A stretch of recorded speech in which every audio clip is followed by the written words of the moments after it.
Hello, welcome to the RC block. I'm Jamie Nitro. Thank you for tuning in. Tonight I'm going to be doing part 2 of Chucky's big wheel.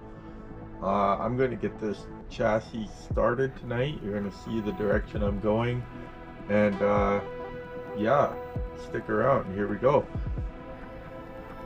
So right now I have in front of us some materials that I'm using. I'm using this 1 inch. Let me just double check the size here. So this is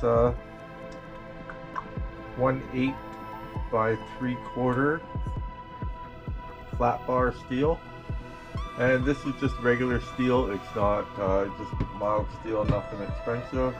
I've been getting all my metal from like Home Depot or Canadian Tire. I'm also using, and I haven't used this stuff yet, but I have 3/16 steel round bar, and so far what I've been mostly using is the 1/4 inch steel round bar. I'm not using steel tube, because the round bar is a lot better for welding. It allows you to get full penetration without burning through the product, and that's the result that I'm looking for.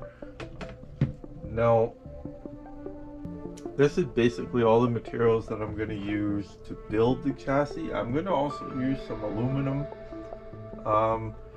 and like you see here, I've already made aluminum adjustable motor mounts, and this will give me some up and down adjustment on the motor for the gear mesh and the transmission here.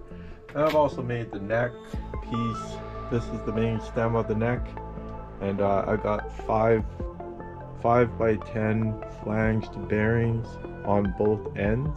I machined this on a lathe so I can get the desired result that I want. I tried to mimic a real neck.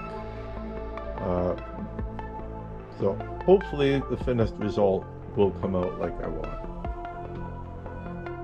So anyway, let me show you some pictures of basically how I started.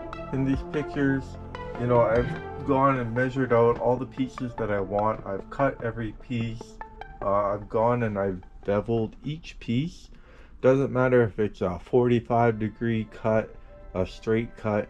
I put a bevel around each 360 degrees around that piece so that I can weld and get a nice solid penetrating weld through that whole piece. Makes everything stronger at the end. Also, it gives you a nicer looking weld when you can get that extra heat in there too without burning through. So here's some pictures for you to look at.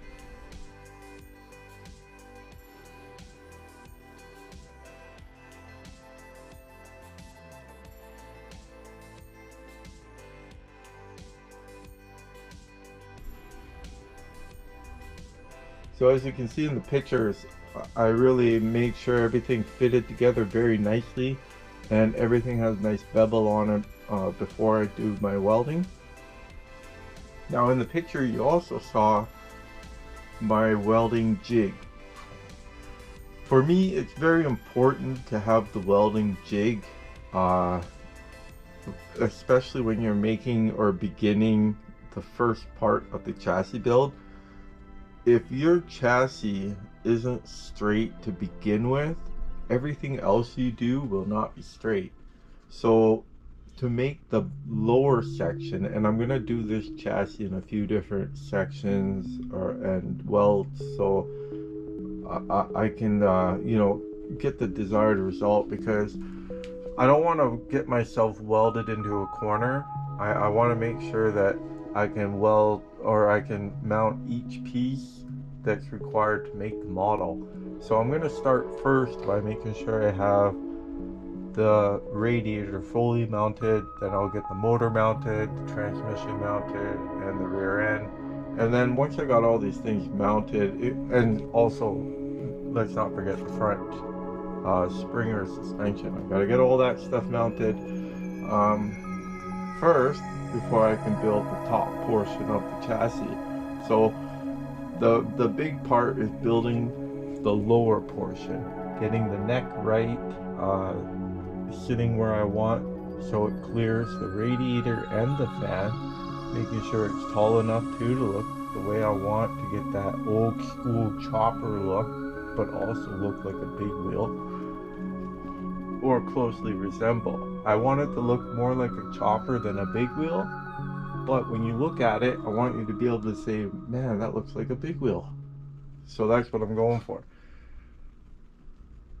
So yeah, with that being said, there's my plan right there. So I'm not going all free willy-nilly. I do have a plan and I'm going to try and stick to it, but things change. So here's that welding jig that I made. As you can see, it's all burnt, which means I must have finished welding the chassis. And as you can see, it fits nicely in there. It's actually not too hard to pull out or anything. When I made sure I made these cross member pieces, I wanted to make sure that everything fit in tight, but not that I had to force it in, but not loose. Not like it goes in and I can still move it. I wanted it to sit in there and just hold enough that it didn't move, so that when I squared everything up, everything would stay nice in its position. And that's basically what I did, is I put this in place and welded this all up. As you saw in the picture, I welded the radiator section of the chassis, the front section here, all at one piece, and then I took that piece and welded it to the chassis straight pieces here. Everything is made from the 1/4 inch steel, and I did all of this section first. Then in the second weld, when I had everything made up and figured out, I made the mounts here for the radiator, and I made the neck, the lower portion support neck. Now, as you can see, everything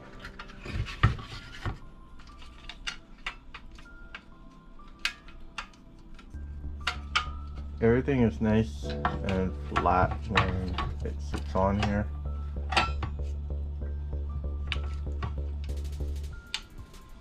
Of course, in the next video, I'm gonna do the mounting of the radiator, and I'm gonna get the motor mount situated and just start building from there. I might even, this thing's going so fast, I might be able to get the transmission mounted all in the third video. But as you can see, the radiator mounts nice and flat to the mount there.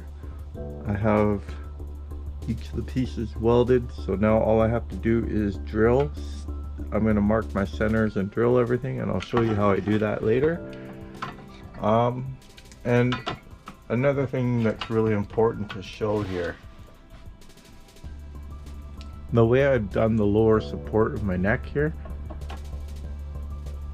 already it clears the radiator. I'm just not sure if I want to do a 45 degree like it is right now, or if I want to do more of a 30 degree and have that front wheel out further. So, I mean, honestly, this chassis is going to build itself. I've got a plan going. I now have the lower portion of the chassis is welded together. I've cleaned up the front. I still got lots to do with cleaning up all of my ugly welds here, but the only way to get better at welding is to do more of it, and that's what I'm doing with this. So there you go. Right now I have the lower portion of Chucky's big wheel done. I think that going with my idea here, as you see, everything kind of sticks together beautifully. The chassis is already taking shape here.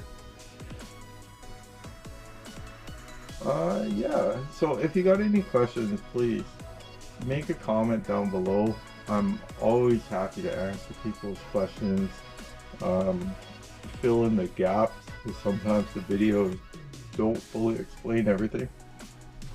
And also, your input helps me to get better as well. So please give your input down below, and I'll get back at you. In the meantime, I hope you enjoyed the video tonight and everything that I'm showing you here. And please stay tuned for the next one. We're going to get this radiator mounted and start making this a big wheel. Alright, bye for now. Good luck on your next build.